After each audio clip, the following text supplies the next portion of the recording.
கர்த்தருடைய பரிசுத்த நாமத்திற்கு மகிமை உண்டாகட்டும். இந்த அதிகாலை வேளையில் தேவனுடைய பாதத்தில் கர்த்தருடைய சத்தத்தை கேட்க தாகத்தோடு ஏக்கத்தோடு எதிர்பார்ப்போடு பல இடங்களிலிருந்து பிரயாணப்பட்டு வந்திருக்கிற உங்கள் அத்தனை பேரையும் அற்புத இயேசு ஊழியத்தின் சார்பாக நான் உங்களை வாழ்த்தி வரவேற்கிறேன்.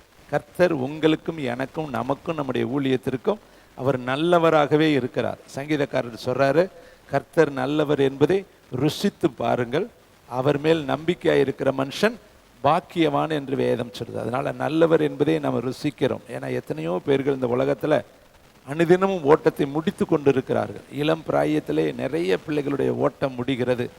பிறக்கும் கருவிலேயே அநேக பிள்ளைகளுடைய ஓட்டங்கள் முடிகிறது. வளர்ந்து வருகிற பருவத்திலே ஓட்டங்கள் முடிகிறது. அநேகருடைய வாழ்க்கையில் குறை வயதுகளை நம்ம பார்க்கிறோம். ஆனால் தேவன் நமக்கு இரக்கம் பாராட்டி ஆயுசு காலங்களை பெருக பண்ணி இருக்கிறார். அதற்காக அவர் நல்லவர் என்பதை நம்ம உணர்ந்து ஒவ்வொரு நாளும் துதிக்க வேண்டும். இந்த நாளின் செய்திக்காக தேவனுடைய ஆவியானவர் திருவுளம் பற்றின தேவனுடைய வார்த்தை ஏசையா தீர்க்கதரிசி புஸ்தகம் 34 அதிகாரம் 16 வசனத்தை நாம் எல்லாரும் இருக்கிற இடத்துல வாசிக்கலாம். 839 பக்கம். கர்த்தருடைய புஸ்தகத்திலே தேடி வாசியுங்கள், இவைகளில் ஒன்றும் குறையாது, இவைகளில் ஒன்றும் ஜோடி இல்லாதிராது. அவருடைய வாய் இதை சொல்லிட்டு அவருடைய ஆவி அவைகளை சேர்க்கும். கர்த்தருடைய பரிசுத்த நாமத்திற்கு மகிமை உண்டாகட்டும். ஏசையா தீர்க்கதரிசி மூலியமாய் தேவனுடைய ஆவியானவர் இந்த காலை வேளையில நம்மோடு சொல்லுகிற ஒரு வார்த்தை, கர்த்தருடைய புஸ்தகத்துல தேடி வாசிக்க வேண்டும். அப்படின்னா என்ன அர்த்தம்னா, புஸ்தகமாகிய வேதத்தை நீ தேடி தேடி தேடி ஆராய்ந்து ஆராய்ந்து வேதத்தை வாசி. ஏனென்றால் இதில் ஒன்றுமே குறையாதது, இது ஜோடி இல்லாத எல்லாவற்றையும் கர்த்தர் கரெக்டாக வைத்திருக்கிறாரு. இது கர்த்தருடைய வாய் சொல்லிய புஸ்தகம், இது கடைசி காலத்தில் எல்லாவற்றையும் சேர்க்கும் என்று சொல்லி வேதம் சொல்லுகிறது. அருமையான தம்பி, தங்கச்சி, தாயே, தகப்பனே, இந்த காலை வேளையில் நமக்கு கர்த்தர் நினைப்பூட்டுகிற ஒரு வார்த்தை உண்டு. வேதத்தை நம்ம நேசிக்கணும், வேதத்தை நம்ம வாசிக்கணும். ஏன் வேதத்தை படிக்கணும்? ஒரு கேள்வி நமக்கு இருக்கு. வெளிப்படுத்தல் புஸ்தகம் 1 அதிகாரம் 3 வசனத்தை 333 பக்கத்துக்கு வாங்க. வெளிப்படுத்தல் புஸ்தகம் வேதத்தை படிக்கிறதுனால என்ன நன்மை, என்ன காரியம் என்று வேதம் நமக்கு சொல்கிறது. 333 பக்கம், வெளிப்படுத்தல் புஸ்தகம் 1 அதிகாரம் 3 வசனத்தை நான் வாசிக்கிறேன். நீங்களும் பார்க்கும்படி உங்களை அன்போடு நான் கேட்டுக்கொள்கிறேன். இந்த தீர்க்க தரிசன வசனங்களை வாசிக்கிறவனும் கேட்கிறவனும் இதில் எழுதியிருக்கிறவைகளை கை கொள்கிறவரும் பாக்கியவான்கள், காலம் சமீபமாயிருக்கிறது. இந்த வசனங்களை முதல்ல வாசிக்கிறவனும் கேட்கிறவர்களும் எழுதியிருக்கிறவர்களை கை கொள்கிறவர்களும் பாக்கியவான்கள். நீ வாசித்தாலும் சரி, கேட்டாலும் சரி, கை கொண்டாலும் சரி, 3 காரியத்தையும் செஞ்சாலும் சரி, என்ன செஞ்சாலும் உனக்கு பாக்கியமும் நன்மையும் உண்டாயிருக்கும். ஏனென்றால் காலம் சமீபமாக இருக்கு. அப்போ இதை படித்தாலே உனக்கு ஒரு ஆசீர்வாதம். இதை வாசிக்கும் பொழுது நீ கவனித்து கேட்டாலே இது உனக்கு ஒரு ஆசீர்வாதம். அடுத்து வாசித்ததையும் கேட்டதையும் நீ கை கொள்ளும் பொழுது உனக்கு ஒரு ஆசீர்வாதம் உண்டு. இந்த வசனங்களை எல்லாம் யார் சொன்னது? வசனத்தை வாசிக்க அதே அதிகாரத்தில் 11 வசனத்தில் வெளிப்படுத்தல முகமுகமாக இயேசுவை யோவான் பார்க்கும் பொழுது கர்த்தர் சொன்ன வார்த்தை 10 வசனத்திலிருந்து வாசிக்கிறார். 1 வெளிப்படுத்தல் 1:10 கர்த்தருடைய நாளில் ஆவிக்கு உள்ளானேன், அப்பொழுது எனக்கு பின்னாலே எக்காலம் போன்ற பெரிதான ஒரு சத்தத்தை கேட்டேன். 1 ஆவிக்குள்ளாக மாறினேன். 2 ஒரு பெரிய சத்தம் எனக்குள்ளே கேட்கப்பட்டது. நான் சத்தத்தை கேட்டேன். அந்த சத்தம் என்ன சொன்னதான், நான் அல்பாவும் ஒமேகாவும் முந்தினவரும் பிந்தினவருமாய் இருக்கிறேன். நல்லா கவனித்து வாசிங்க. நீ காண்கிறதை ஒரு புஸ்தகத்தில் எழுதி. அப்போ இந்த வார்த்தையை பிதாவாகிய தேவன் இயேசு கிறிஸ்து சொன்ன வார்த்தை. நீ பார்க்கிறத கேட்கிறத எல்லாத்தையும் எழுதி என்ன செய்யணுமா? ஒரு புஸ்தகத்தில் எழுதி ஆசியாவில் இருக்கிற எபேசு, சிமிர்னா, பெர்கமு, தியத்தீரா, சர்தை, பிலதெல்பியா, லவோதிக்கேயா என்னும் பட்டணங்கள் உள்ள 7 சபைகளுக்கும் அனுப்பு என்று விளம்பினது. அப்ப கர்த்தர் யோவானுக்கு தரிசனமாகி அவனிடத்துல சொல்றாரு, நான் தான் அல்பாவும் உமேகாவும் ஆதியும் அந்தமுமா இருக்கிறேன். நீ கேட்கிற சத்தத்தை ஒரு புஸ்தகத்தில் எழுதி ஆசியா கண்டத்தில் இருக்கிற 7 சபைகளுக்கும் அனுப்பு என்று கர்த்தர் சொன்னார். அப்ப தேவன் சொல்லி அனுப்பப்பட்டது தான் இந்த வேத புஸ்தகம். வெளிப்படுத்தல இது தெளிவா நம்ம பார்க்கிறோம். இன்னும் ஆதியாகமத்திலிருந்தே இருக்கு, போக போக அவைகளை நல்லா நம்ம தியானிக்கலாம். அப்ப தேவன் எழுதி சொன்ன வார்த்தைகள், அனுப்பப்பட்ட வார்த்தைகள். இதுல எபேசு சபை, சிமிர்னா சபை, இன்க்ளூடிங் வருகிற நாட்களில் நம்முடைய சபையும் அதில் இருக்கு. ஏன்னா சபைகள் எல்லாமே கர்த்தருடையது. ஏன்னா சபைக்கு தலைவர் இயேசு கிறிஸ்து மாத்திரம் தான். அப்போ எபேசுக்கு சொன்ன வார்த்தையை நமக்கும் தான் சொல்லி இருக்கிறார். சிமிர்னாவுக்கு சொன்ன வார்த்தைகளை நமக்கும் தான் சொல்லி இருக்கிறார். பெர்கமுக்கு சொன்ன வார்த்தைகளை நமக்கும் தான் சொல்லி இருக்கிறார். தியத்தீரா, சர்தை, பிளதெபியா, லவேதிக்கேயா எல்லா சபைகளுக்கும் சொல்லப்பட்ட வார்த்தைகள் நமக்கும் சொல்லப்பட்ட வார்த்தைகள். அதை நம்ம மறந்து விடக்கூடாது. அப்போ இந்த வேதத்தை படித்தா தான் அதில் என்ன காரியத்தை கர்த்தர் சொல்லி இருக்கிறார் என்பது நமக்கு தெரியும். அதனால தான் இதை வேதத்தை தேடி வாசிங்க. பாருங்களேன், வேதத்தில் சொல்லப்பட்டிருக்கிறது. யோவான் எழுதின புஸ்தகம் 8ஆம் அதிகாரம் 6வது வசனத்தில் ஒரு பாவியான ஸ்திரியை இயேசுனிடத்தில் கையும் மெய்யுமாய் பிடித்து கொண்டுட்டு வர்றாங்க. அவள் விபச்சாரத்தில் கண்டுபிடிக்கப்பட்டால், கையும் மெய்யுமாக பிடிக்கப்பட்டாள் என்று சொல்லி இயேசுனிடத்தில் கூட்டி கொண்டு வர்றாங்க. அவளை கல்லெறிந்து கொல்லணும்னு மோசேயுடைய பிரமாணம் அங்கே எழுதப்பட்டு இருக்கிறதை அவங்க நினைவுபடுத்தி சொல்றாங்க. இப்படிப்பட்ட ஒரு பாவியை கல்லெறிந்து கொல்லணும்னு மோசே எழுதி வைத்திருக்கிறாரு அப்படின்னு சொல்லி இயேசுனிடத்தில் வந்து சொல்லும் பொழுது பாருங்களேன், 6வது வசனம் 8ஆம் அதிகாரம் யோவான் 8:6 வேதத்தை கொஞ்சம் பாருங்க. அவர் மேல் குற்றம் சுமத்துவதற்காக காரணம் உண்டாகும் பொருட்டு அவரை சோதிக்கும்படி இப்படி சொன்னார்கள். இயேசுவோ குனிந்து விரலினால் தரையிலே எழுதினார். 8வது வசனத்தை வாசிங்க. மறுபடியும் குனிந்து, அவர் மறுபடியும் குனிந்து தரையிலே எழுதினார். அடுத்த வார்த்தையை நீங்க பார்த்தீங்கன்னா, அவர்கள் அதை கேட்டு தங்கள் மனச்சாட்சினாலே கடிந்து கொள்ளப்பட்டு பெரியோர் முதல் சிறியோர் வரைக்கும் ஒவ்வொருவராய் போய்விட்டார்கள். இயேசு தனித்திருந்தார், அந்த ஸ்திரியும் நடுவே நின்றார். அப்ப இயேசு தரையிலே எழுதினார். 2 இடத்துல பார்க்கிறோம், அவர் எழுதினார். என்ன எழுதியிருப்பாரு? அங்க இருக்கிறவங்களுடைய மக்கள் எல்லாரும் தன்னுடைய இருதயத்தில் கடிந்து கொள்ளப்பட்டு, தங்களுடைய இருதயத்தில் வாதிக்கப்பட்டு, தங்கள் இருதயத்தில் குத்துண்டவர்களா எல்லாரும் போய்விட்டார்களாம். அப்ப அதுல என்ன எழுதியிருப்பாருன்னு நம்மளா தியானம் பண்ணி பார்த்தா, உங்களில் பாவம் இல்லாதவன் இவள் மேல முதலாவது என்ன செய்யட்டும், கல்லை எறியட்டும். கர்த்தர் சொல்றாரு, உங்களில் யாராவது பாவம் இல்லைன்னா நீங்க இவளை என்ன செய்யலாம், கல்லெறியலான்னு சொன்ன பொழுது எல்லாருமே மனதில் குத்தப்பட்டவர்களாய், மனதில் கடிந்து கொள்ளப்பட்டவர்களாய், அவர்களுடைய பாவம் இவளுடைய பாவத்தோட பெரிதாய் இருப்பதை உணர்ந்தவர்களாய் எல்லாரும் போயிட்டாங்க. இயேசு அவளை பார்த்து சொல்றார், நானும் உன்னை ஆக்கினைக்கு உள்ளாக்கவில்லை, நீ போ, இனி பாவம் செய்யாதே என்று அனுப்பி வைத்தார். அப்ப அருமையானவர்களே, தேவன் எழுதின வார்த்தை தரையில எழுதினார். இதே மாதிரி யாத்திரையாமத்தில் வாசித்து பார்த்தா, மோசே கிட்ட கர்த்தர் எழுதி கொடுத்தார் என்று சொல்லி வேதத்தில் அழகாக எழுதப்பட்டிருக்கிறதை நான் உங்களுக்கு நினைவுபடுத்திட்டு தேவனுடைய வார்த்தைக்குள்ளே நான் கடந்து சென்றால் அது மிக நல்லதாக இருக்கும். யாத்திரையாமம் புஸ்தகம் 20ஆம் அதிகாரம் 1ஆம் வசனத்தை வாசித்து பாருங்க. இந்த வேத புஸ்தகங்கள் எல்லாம் எப்படி அழகாய் தேவனால் எழுதப்பட்டது என்று. யாத்திரையாமம் 20ஆம் அதிகாரம் 1ஆம் வசனம், யாத்திரையாமம் 31ஆம் அதிகாரம் 18ஆம் வசனம். இதை தயவுசெய்து நீங்கள் எல்லாம் வேதத்தை உற்று பாருங்க. யாத்திரையாமம் 20ஆம் அதிகாரம் 94வது பக்கம் 1ஆம் வசனம். தேவன் பேசி சொல்லிய சகல வார்த்தைகளும் ஆவன. அதுக்கு பின்னாடி இருக்கிறது எல்லாம் அந்த 10 கட்டளைகள் எல்லாம் கர்த்தர் சொல்லிக்கிட்டே வர்றார்.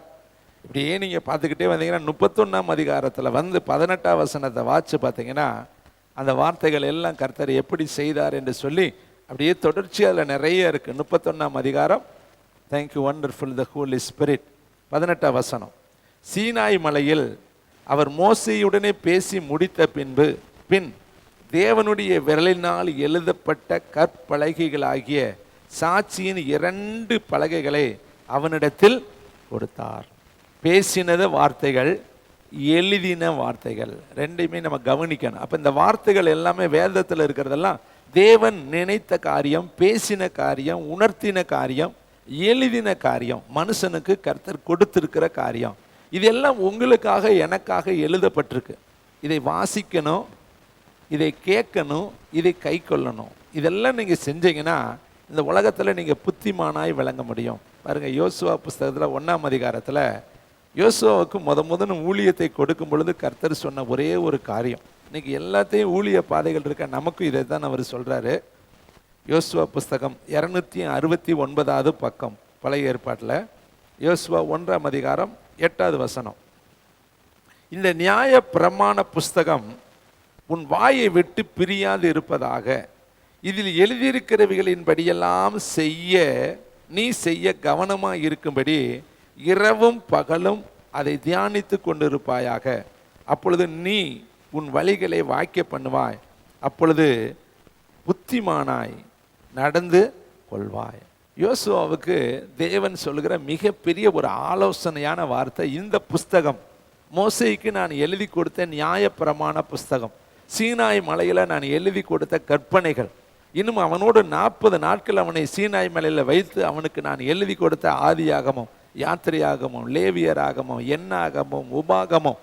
பழைய ஏற்பாட்டு காலத்தில் ஆகமங்கள் 5 இருந்துச்சு. அந்த முதல்ல அதுதான் ஆகமமாக இருந்துச்சு. இது எல்லாம் உன் வாயை விட்டு பிரியக்கூடாது. இதில் எழுதியிருக்கிறவர்களின் படியெல்லாம் செய்ய நீ கவனமாய் இருந்தால் இந்த உலகத்தில் நீ புத்திமானாய் விளங்குவாய். இப்போ ஏன் வேதத்தை படிக்கணும்னா, இந்த உலகத்தில் நீ புத்திமானாய் விளங்கணும்னா நீ வேதத்தை வாசிக்கணும். அப்போ புத்தி நமக்கு எங்கே இருந்து கற்றுக்கொள்ள முடியும்? வேதத்தை படிக்கும் பொழுது நமக்கு புத்தி விளங்கும். வேதத்தில் சொல்லப்பட்டிருக்கு, ஒரு மனிதன் தன்னுடைய வழியை எப்படி அவன் பாதுகாத்து கொள்வான் என்று சங்கீதங்களின் புஸ்தகத்தில் நீங்கள் வாசித்து பார்த்தா அழகாய் சொல்லப்பட்டிருக்கு. அந்த வேதம் ஒரு மனுஷனுக்கு எவ்வளவு காரியத்தை கற்றுக் கொடுக்கிறது என்று வேதத்தில் சொல்லப்பட்டிருக்கு. வழிகளுக்கெல்லாம் அது பாதையாக இருக்கிறதாம். வசனத்தை வாசிங்க. 119வது சங்கீதத்தில் 9வது வசனத்தை தயவுசெய்து சில வசனங்களை நினைவுபடுத்தினால் வேதம் நமக்கு எவ்வளவு முக்கியம், இந்த வேதத்தை நம்ம எவ்வளவு படிக்கணும், தியானிக்கணும் என்று சொல்லி சங்கீதக்காரரை எழுதுவதை நாம் பார்க்கிறோம்.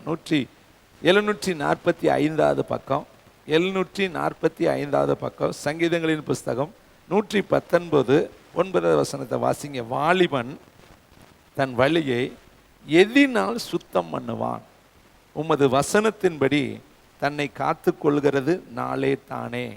அப்போ வசனம் என்ன செய்கிறது? நம்முடைய வாழ்க்கையில் வழிகளை பாதுகாத்து கொள்கிறது.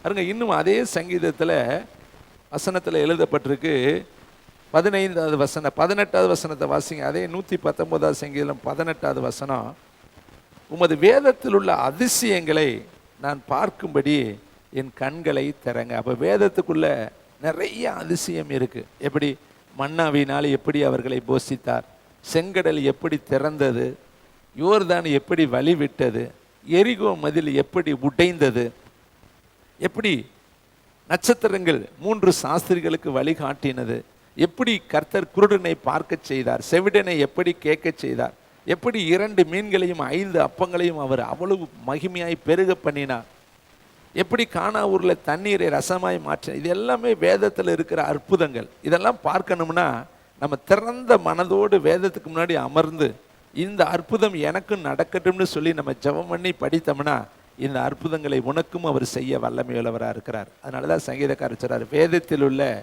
அதிசயங்களை பார்க்கும்படி என் கண்களை திறங்க. வாலிபன் எப்படி ஒரு தன்னுடைய வழியை பாதுகாக்க முடியும்? வசனத்தை படிக்கிறதுனாலும் வசனத்தில் வாழுகிறதுனாலும். பாருங்க, 105வது வார்த்தை, அதே 119ல் 105வது வார்த்தையை பாருங்க. அது உங்களுக்கு என்ன செய்யுமா? வாலிப பிள்ளைகளுக்கு, உங்களுடைய வசனம் என் காலுக்கு தீபமும் என் பாதைக்கு வெளிச்சமுமாய் இருக்கிறது. 77வது வார்த்தையை பாருங்களேன், அழகான ஒரு வார்த்தை. தயவுசெய்து வாலிப பிள்ளைகள் எல்லாம் நீங்கள் படித்து புரிச்சு வச்சுங்க. நான் பிழைத்திருக்கும்படி உம்முடைய இரக்கங்கள் எனக்கு கிடைப்பதாக, உம்முடைய வேதம் என் மன மகிழ்ச்சி. வேதத்துக்குள்ளே எல்லாம் இருக்குது பார்த்தீங்களா? மன மகிழ்ச்சி இருக்குது. அதே 136வது வசனத்தை வாசித்து பாருங்களேன். அதே பகுதியில், உம்முடைய வேதத்தை மனுஷர் காத்து நடவாதபடினா என் கண்களில் இருந்து நீர் தாரைகள் ஓடுகிறது. ஒரு ராஜா எவ்வளோ வார்த்தையில் எழுதியிருக்கிறார் பாருங்க. இன்னும் நிறைய சொல்லியிருக்கிறார். உம்முடைய வேதத்தை நான் எப்படி மறப்பேன்?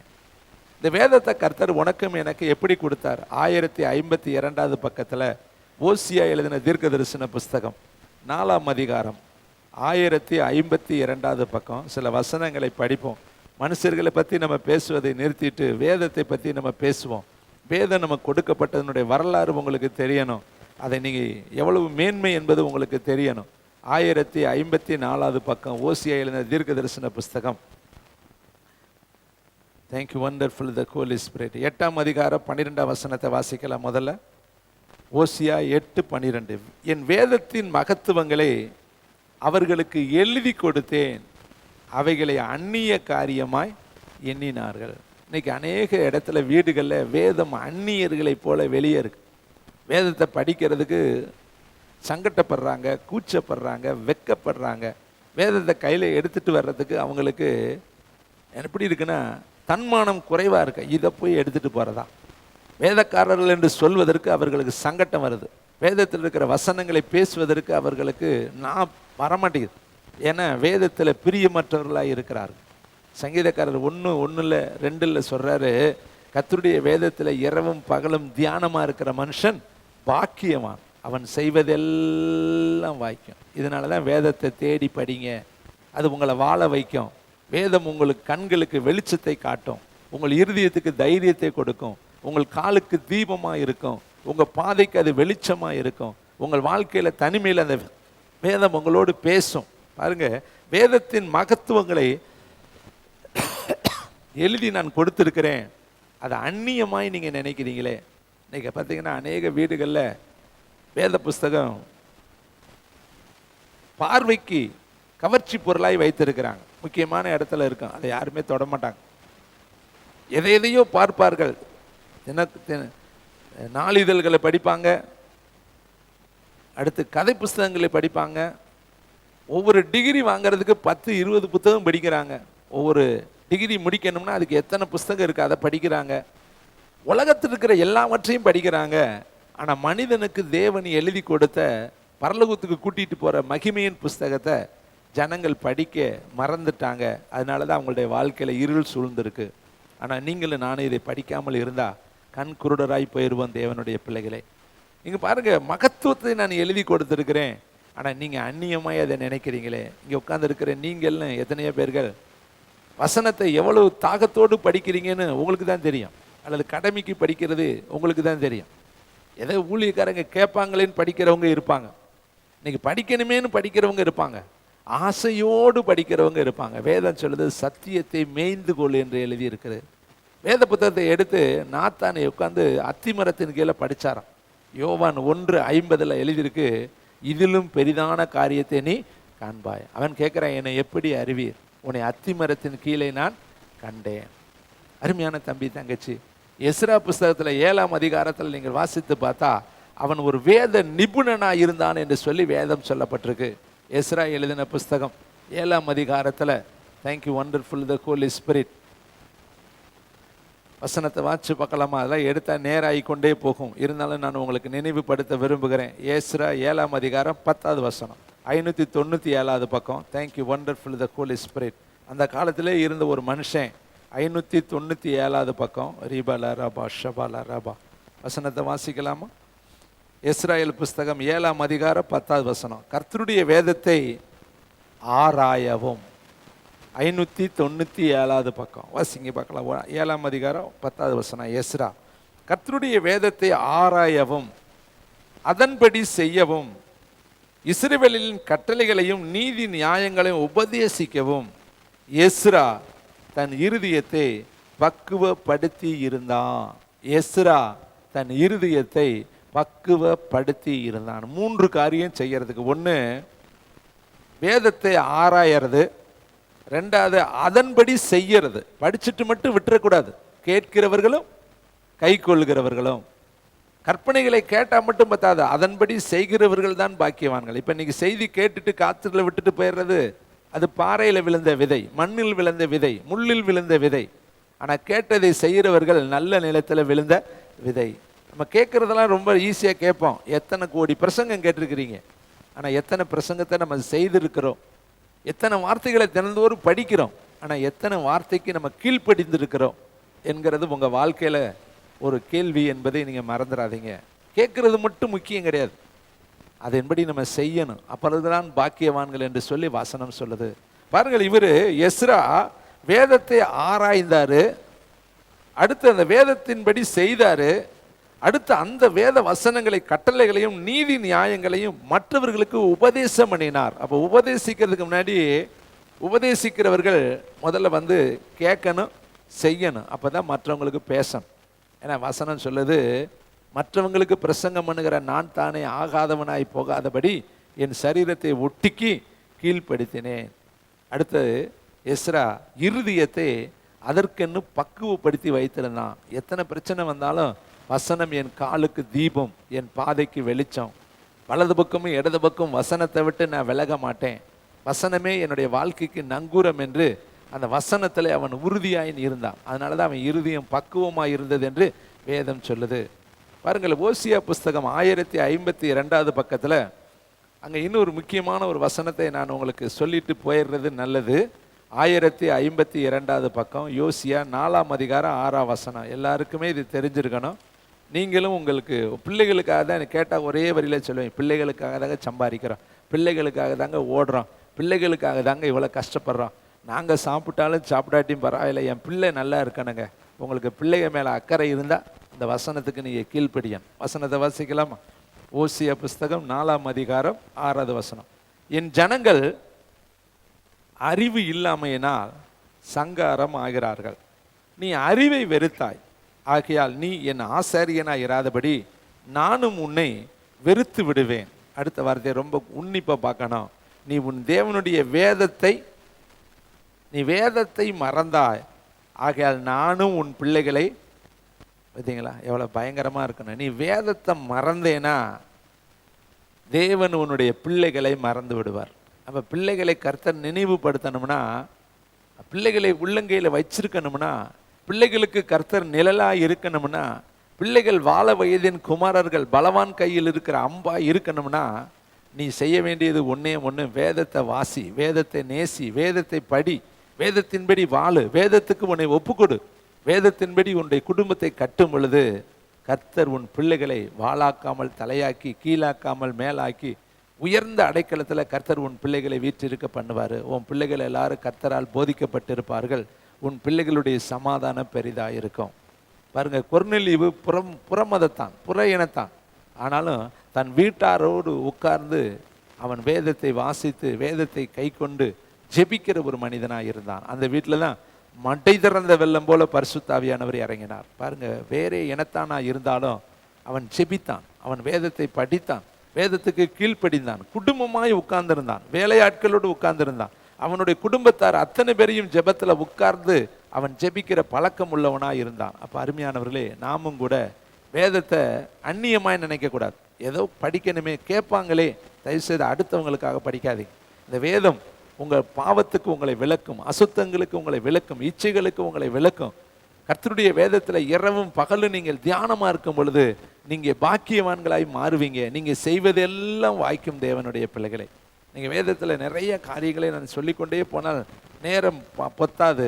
ஏனென்ற காலங்கள் மிக குறுகினதாக இருக்குது. இந்த வேத புஸ்தகத்தில் பெயர் எழுதப்படாதவன், இந்த வேத புஸ்தகத்தில் கர்த்தர் ஒரு முக்கியமான காரியத்தை எழுதி வைத்திருக்கிறார். அதை நீங்கள் தெரிந்து கொள்ளணும். வெளிப்படுத்தல் புஸ்தகம் 13ஆம் அதிகாரம் 8வது வசனத்தில் ஒரு பயங்கரமான காரியத்தை வேதம் எழுதி வைத்திருக்கிறதே நமக்கு காண்பிக்கப்பட்டிருக்கு. தயவுசெய்து நீங்கள் எல்லாரும் அதை உற்று பார்க்க உங்களை நான் கேட்டுக்கொள்கிறேன். வெளிப்படுத்தல் புஸ்தகம் 13ஆம் அதிகாரம் 8வது வார்த்தை. ரீபாலா ராபா வாசிக்கலாமா? எடுத்தவங்க.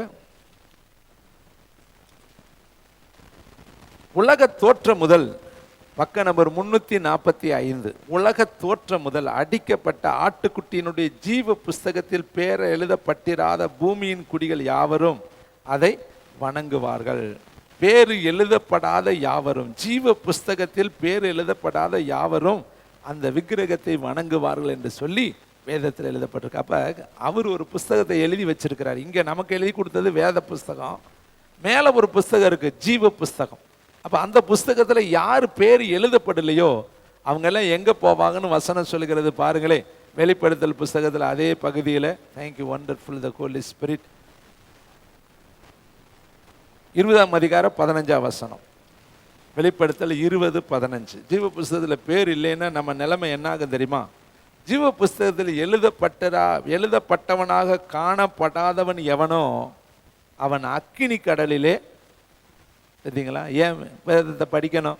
இந்த வேத புஸ்தகத்தில் தான் ஜீவ புஸ்தகத்தை பற்றி இருக்கு. இந்த ஜீவ புஸ்தகம் எங்கே இருக்கு? யோவான் எழுதின புஸ்தகம் 5ஆம் அதிகாரத்தில் 12வது வசனத்தை வாசிங்க. வெளிப்படுத்தல் புஸ்தகம் 5ஆம் அதிகாரம் 12வது வசனம். Thank you Jesus. 5ஆம் அதிகாரம் 1வது 2வது வசனம், 338வது பக்கம். வெளிப்படுத்தல் 5ஆம் அதிகாரம் 1வது 2வது வசனம். அன்றியும் உள்ளும் புறமும் எழுதப்பட்டு 7 முத்திரைகளால் முத்திரிக்கப்பட்டிருந்த ஒரு புஸ்தகத்தை சிங்காசனத்தின் மேல் வீற்றிருக்கிறவருடைய வலது கரத்தில் கண்டேன். புஸ்தகத்தை திறக்கவும் அதன் முத்திரையை உடைக்கவும் பாத்திரவான் யார் என்று மிகுந்த சத்தமிட்டு கூறுகிற பலமுள்ள ஒரு சத்தத்தை கேட்டேன். வானத்திலாது பூமியிலாது பூமியின் கீழாவதாவது ஒருவனும் அந்த புஸ்தகத்தை திறக்கவும் அதை பார்க்கவும் கூடாதிருந்தது. ஒருவனும் அந்த புஸ்தகத்தை திறந்து வாசிக்கவும் அதை பார்க்கவும் பாத்திரவானாக காணப்படாதனால் நான் மிகவும் அழுதேன். அப்பொழுது மூப்பர்களில் ஒருவனை என்னை நோக்கி, நீ அழ வேண்டாம், இதோ யூதா கோத்திரத்து சிங்கமும் தாவீதின் வேறுமானவர் புஸ்தகத்தை திறக்கவும் அதன் 7 முத்திரைகளை உடைக்கவும் ஜெயங்கொண்டிருக்கிறார் என்றான். அப்பொழுது இதோ அடிக்கப்பட்ட வண்ணமாயிருக்கிற ஒரு ஆட்டுக்குட்டி சிங்காசனத்திற்கும் 4 ஜீவன்களுக்கும் மூப்பர்களுக்கும் மத்தியில் நிற்க கண்டேன். அது 7 கொம்புகளையும் 7 கண்களையும் உடையதாய் இருந்தது. அந்த கண்கள் பூமி எங்கும் அனுப்பப்படுகிற தேவனுடைய 7 ஆவிகள். அடுத்து 9வது வசனத்தை வாசிங்க. 8வது வசனம். அந்த புஸ்தகத்தை அவர் வாங்கின பொழுது அந்த 4 ஜீவன்களும் 24 மூப்பர்களும் தங்கள் தங்கள் சுரமண்டலங்களையும் பரிசுத்தவான்களுடைய ஜெபங்களாகிய தூப வர்க்கத்தால் நிறைந்த பொற்கலசங்களையும் பிடித்து கொண்டு ஆட்டுக்குட்டியானவருக்கு முன்பாக வணக்கமாய் விழுந்து, தேவரீர் புஸ்தகத்தை வாங்கவும் அதன் முத்திரைகளை உடைக்கவும் பாத்திரராய் இருக்கிறீர். ஏனெனில் நீர் அடிக்கப்பட்டு சகல கோத்திரங்களிலும் பாசைக்காரரிலும் ஜனங்களிலும் ஜாதிகளிலும் இருந்து எங்களை தேவனுக்கென்று உம்முடைய இரத்தத்தினாலே மீட்டு கொண்டு. அப்ப இந்த புஸ்தகம் இயேசப்பாவுடைய கையில இருக்கு. அதுல எழுதப்பட்டவர்கள் மட்டும்தான் பரலோகத்துக்குள்ள பிரவேசிப்பார்கள். மற்றவர்கள் எல்லாருமே பாதாளத்துக்குள்ள அக்கினி கடல்ல போவாங்க. பாருங்கள், வெளிப்படுத்தல் 21:27 இந்த வார்த்தை அழகா எழுதப்பட்டிருக்கிறது. வாசித்து தேவனுடைய நாமத்தை நம்ம மகிமைப்படுத்துவோம். இதுல உங்க பேர் எழுதப்படணும்னா நீங்க வேதத்தை படிக்கணுங்க, வேதத்தை தியானிக்கணுங்க, வேதத்தின்படி வாழணுங்க. வசனத்தை தீட்டுள்ளதும் அருவருப்பையும் பொய்யையும் நடப்பிக்கிறதுமாகிய ஒன்றும் அதில் பிரவேசிப்பதில்லை. ஆட்டுக்குட்டியானவரின் ஜீவ புஸ்தகத்தில் பேர் எழுதப்பட்டவர்கள் மாத்திரம் அதுக்குள்ளாக பிரவேசிப்பார்கள். ஏன் வேதத்தை படிக்கணும்? உங்க பெயர் ஜீவ புஸ்தகத்தில் எழுதப்படணும்னா ஏசப்பா தான் அதை எழுதணும். அவர் கையில தான் அந்த புஸ்தகம் இருக்கு. அப்ப நீங்க வேதத்தை நேசித்து வேதத்தை படிச்சு வேதத்தின்படி உங்க வாழ்க்கையை ஒப்பு கொடுத்தா தான் உங்க பெயர் அதுல எழுதப்படும். தேவனுடைய பிள்ளைகளே, பாருங்க, இந்த வேதத்துல எதை செய்யக்கூடாதுன்னு கர்த்தர் சொல்லி இருக்கிறார், எதை செய்யணும்னு கர்த்தர் சொல்லி இருக்கிறார். அதே 22ஆம் அதிகாரம் 18வது வசனம் 19வது வசனம் வெளிப்படுத்தல வாசிப்போம். 22ஆம் அதிகாரம் 18வது 19வது வசனம். இந்த புஸ்தகத்தில் உள்ள தீர்க்க தரிசன வசனங்களை கேட்கிற யாவருக்கும் நான் சாட்சியாக எச்சரிக்கிறதாவது, ஒருவன் இவைகளோடு எதையாகிலும் கூட்டினால் இந்த புஸ்தகத்தில் எழுதியிருக்கிற வாதைகளை தேவன் அவன் மேல் கூட்டுவார். ஒருவன் இந்த தீர்க்க தரிசன புஸ்தகத்தின் வசனங்களில் எதையாகிலும் எடுத்து போட்டால் ஜீவ புஸ்தகத்திலிருந்தும் பரிசுத்த நகரத்திலிருந்தும் இந்த புஸ்தகத்தில் எழுதப்பட்டவைகளிலிருந்தும் அவனுடைய பங்கை தேவன் எடுத்து போடுவார். இதுல ஒன்னையும் கூட்டவும் கூடாது, ஒன்னையும் குறைக்க கூடாது. உள்ளதை உள்ளதென்றும் இல்லாததை இல்லாததென்றும் அப்படியே ஒளிவு மறைவில்லாமல் சொல்லணும். நம்ம சௌரியத்துக்கு இந்த வசனத்துல 2 கூட்டி சொல்றது 2 குறைச்சி சொல்றதெல்லாம் வசனம் சொல்லுது. அவன் பேரை கர்த்தர் கிறுக்கி போடுவார், எடுத்து போடுவார் என்று வசனத்துல எழுதப்பட்டிருக்கு. அருமையான தம்பி தங்கச்சி, இந்த வேதத்தை மறந்தவர்களை கர்த்தர் எங்கே எழுதுவார்னு இன்னொரு வசனத்தை உங்களுக்கு நான் நினைப்பூட்ட விரும்புகிறேன். எரேமியா தீர்க்கதரிசி புஸ்தகம் 17ஆம் அதிகாரம் 896வது பக்கம். தேங்க்யூ வண்டர்ஃபுல் த ஹோலி ஸ்பிரிட். 17ஆம் அதிகாரம் 13ஆம் வசனத்தை வாசிக்கலாமா? இஸ்ரவேலின் நம்பிக்கையாய் இருக்கிற கர்த்தாவே, உம்மை விட்டு விலகுகிற யாவரும் வெட்கப்படுவார்கள். உம்மை விட்டு விலகுகிற யாவரும் வெட்கப்படுவார்கள்.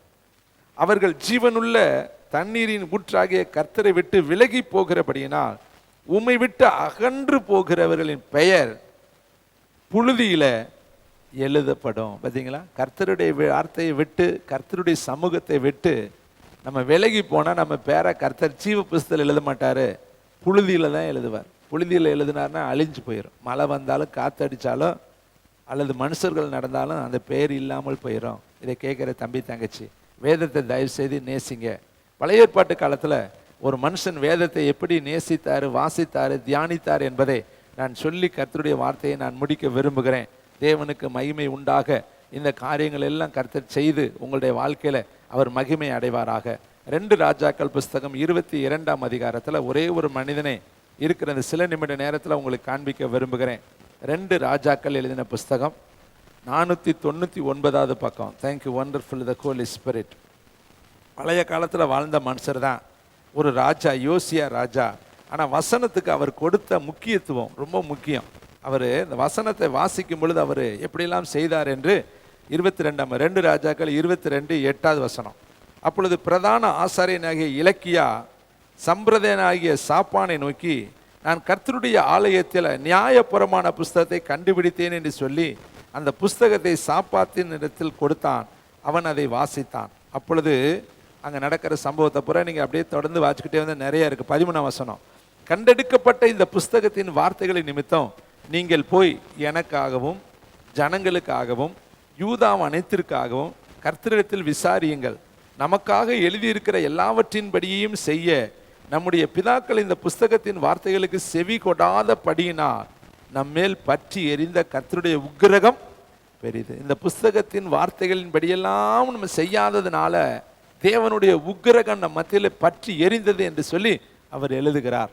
அது அடுத்த அதிகாரத்தில் பாருங்கள், 23ஆம் அதிகாரத்தில் அங்கே வாசிக்கும் பொழுது ராஜா என்ன செஞ்சார் பாருங்களேன். 23ஆம் அதிகாரம் மேலிருந்தே இருக்கு நிறையா. 3வது வசனத்தை வாசிக்கிறேன். அப்பொழுது ராஜா தூண் அருகே நின்று கர்த்தரை பின்பற்றி நடக்கவும் அவருடைய கற்பனைகளையும் அவருடைய சாட்சிகளையும் அவருடைய கட்டளைகளையும் முழு இருதயத்தோடும் முழு ஆத்துமாவோடு கை கொள்ளவும் அந்த புஸ்தகத்தில் எழுதியிருக்கிற அந்த உடன்படிக்கையின் வார்த்தைகளை நிறைவேற்றவும் கர்த்தருடைய சந்நிதியில் உடன்படிக்கை பண்ணினான். ஜனங்கள் எல்லாரும் உடன்படிக்கைக்கு உட்பட்டார்கள். பார்த்தீங்களா, ஒரு ராஜா, தேச தலைவன், தேசத்தில் இருக்கிற அந்த பிரபு முதல்ல கர்த்தருடைய வார்த்தைக்கு கீழ்ப்படிஞ்சான்.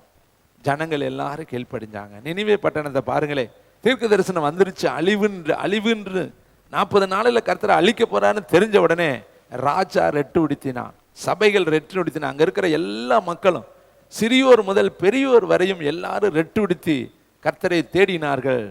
தேவன் சொன்ன வார்த்தைக்கு மனஸ்தாபப்பட்டு அந்த தேசத்தை அழிவுக்கு உட்படாதபடி சேமத்தை கொடுத்து பாதுகாத்தார். இந்த காலை வேளையில கர்த்தர் உங்களுக்கு சொல்ற, எனக்கு சொல்ற, நமக்கு சொல்ற ஒரு வார்த்தை, கர்த்தருடைய வேதத்தை நேசிங்க. இந்த வேதத்தினுடைய மகிமை உங்களுக்கு தெரியணும் இல்லையா?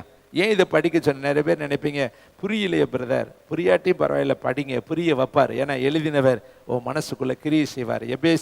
எபிரேயருக்கு எழுதின புஸ்தகம் 4ஆம் அதிகாரம். இந்த வேதம் எவ்வளவு மகிமையானது என்பதை நான் உங்களுக்கு காண்பித்து முடிக்கிறேன். எபிரேயருக்கு எழுதின புஸ்தகம் 4ஆம் அதிகாரம் 12ஆம் வசனம். வேதத்தில் என்ன இருக்கு? தேவனுடைய வார்த்தை. எபிரேயர் 4:12. தேவனுடைய வார்த்தையானது, வாசிங்க சேர்ந்து, ஜீவனும் வல்லமையும் உள்ளதாயும். அப்ப இதுக்குள்ள உயிர் இருக்குது, பவர் இருக்கு, ரெண்டுமே இருக்கு. ஜீவன் இருக்கு, பவர் இருக்கு. ஜீவனும் வல்லமையும் உள்ளதாயும். அடுத்து, இருபுறமும் கருக்குள்ள எந்த பட்டயத்திலும் கருக்கானது. இந்த உலகத்தில் இருக்கிற பட்டயங்கள் ரெண்டு பக்கமே சார்பா இருக்கிற பட்டயத்தை விட இது பயங்கரமான பட்டயம். பேசுறவனையும் குத்தும், கேட்கிறவனையும் குத்தும், பார்க்கிறவனையும் குத்தும், தொடர்வனையும் குத்தும். ஏன்னா இந்த வார்த்தை பரலோகத்திலிருந்து இறங்கி வந்த மகிமையான வார்த்தை. கர்த்தருடைய இருதயத்தில் இருக்கிறது தான் இந்த வார்த்தை. அது உங்க கையில புஸ்தகமா கொடுத்துருக்கு. இதுக்காக எத்தனையோ பரிசுத்தவான்கள் ஜீவனை கொடுத்திருக்கிறாங்க. இந்த புஸ்தகம் நம்ம கையில வர்றதுக்காக சீகன் பால்க் என்று சொல்லப்பட்ட வெளிநாட்டுக்காரர் இந்த இந்திய தேசத்துல, தென்னிந்தியாவில் வந்து அவர் தான் உயிரையே பணையம் வைத்து இந்த வேதத்தை டிரான்ஸ்லேட் பண்ணி தமிழில் நம்ம கொடுத்தார். ஆனால் அதெல்லாம் நம்ம மறந்து போச்சு. இதுக்காக எத்தனையோ பேர்கள் உயிரை கொடுத்துருக்குறாங்க. அதனால தான் இந்த வேதம் நம்முடைய மொழியில் நமக்கு கிடைச்சிருக்கு.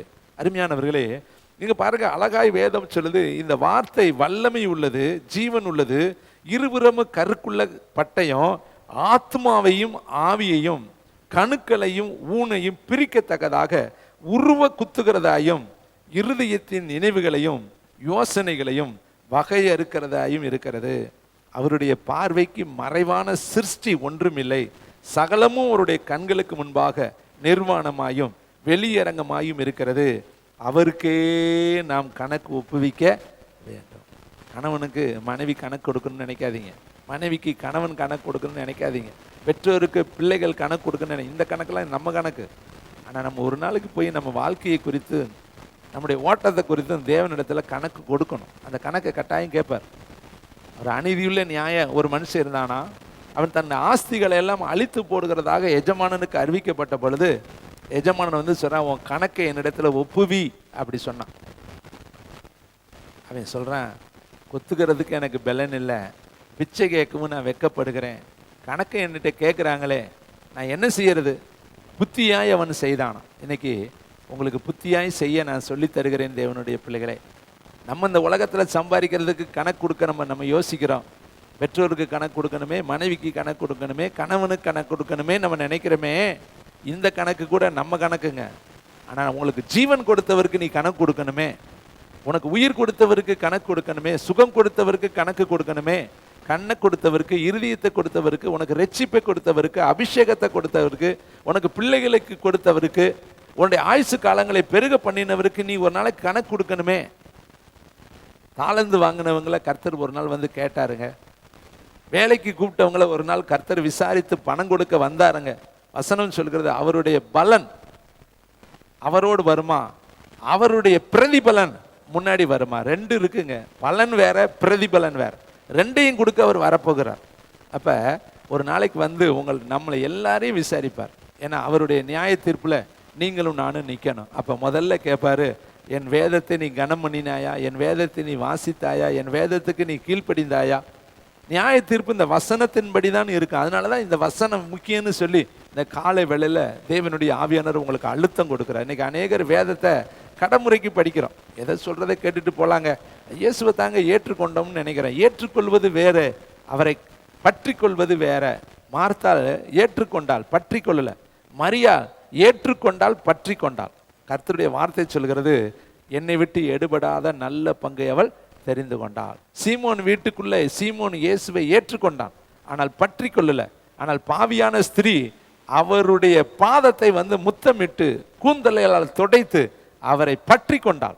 அப்ப சீமோனை பார்த்து கர்த்தர் சொன்னாரு, சீமோன் கூப்பிட்ட நான் வந்தேன், நீ எனக்கு எண்ணெய் கொடுக்கல, கைக்கு தண்ணி கொடுக்கல, தலைக்கு என்ன கொடுக்கல, எண்ணெய் கொடுக்கல, கைக்கு எண்ணெய் தண்ணி கொடுக்கல, எனக்கு முத்தம் கொடுக்கல, எனக்கு ஒரு நன்மையும் நீ செய்யல. ஆனா இவ பாவின்னு நீ சொல்ற இவளோ அன்புனால அதிகமாக எனக்கு அவள் அன்பு செய்தாள். அதனால இவள் செய்த பாவங்கள் எல்லாம் மன்னிக்கப்பட்டுச்சு. நம்ம ஏற்றுக்கொண்டதோடு நிற்கக்கூடாதுங்க, பற்றி கொள்ளணும்.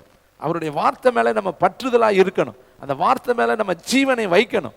தேவனுடைய வார்த்தை அது புடமிடப்பட்டதுன்னு சொல்லி நிறைய வசனம் இருக்குன்னு பேசின நேரம் இல்லை.